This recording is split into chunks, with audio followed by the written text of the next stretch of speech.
Depois de muito tempo, finalmente eu pude retornar e talvez com mais dúvidas do que eu gostaria.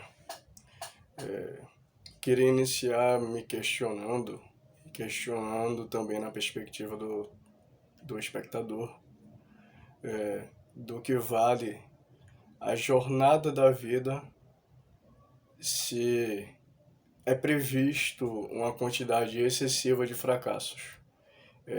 Por muito tempo me perguntei calado, em meu próprio consciente, qual seria o propósito de existir para fracassar tanto. Mas aí que está a questão. O sucesso, ele funciona como uma planta. Ele exige ser regado, ele só vai poder dar frutos quando houver o passo inicial. É preciso semear, mas antes da ideia de semear, é preciso buscar os minerais certos para a terra certa. Não é sobre apenas planejamento. Às vezes perdemos muito tempo das nossas vidas planejando uma coisa que já está meio que predestinada. Não dá para mudar o que vai acontecer. Meio que tudo já está escrito de certa forma, ao menos é o que eu penso sobre essa questão de fases temporais, passado, presente e futuro. O passado não pode ser mudado, nem dá para voltar atrás.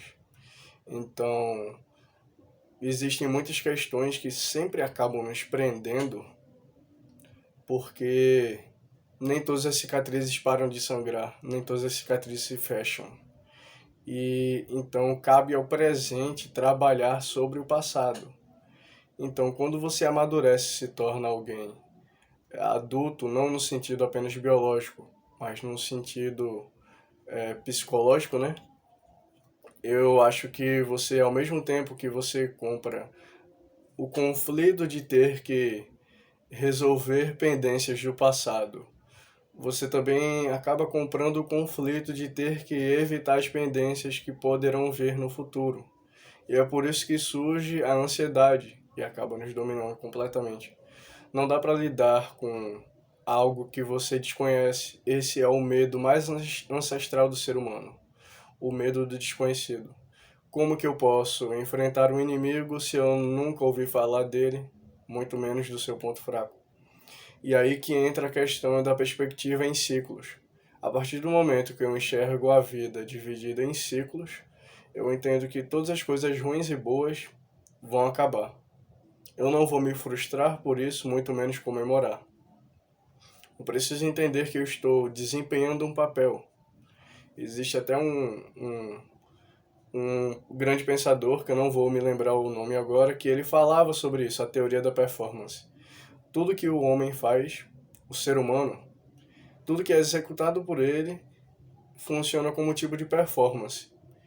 Ele elabora dentro de uma certa perspectiva, de um certo padrão que existe dentro da cabeça dele, e ele tenta realizar isso como um tipo de comando para si mesmo. E essa teoria fala que tudo que é feito desde o início até o fim da vida do ser humano se baseia nisso, se baseia em performance. Eu acredito que pensar dessa forma não é nem tolo e nem muito realístico, porque o foco é fazer você refletir e tirar bom proveito dessa teoria.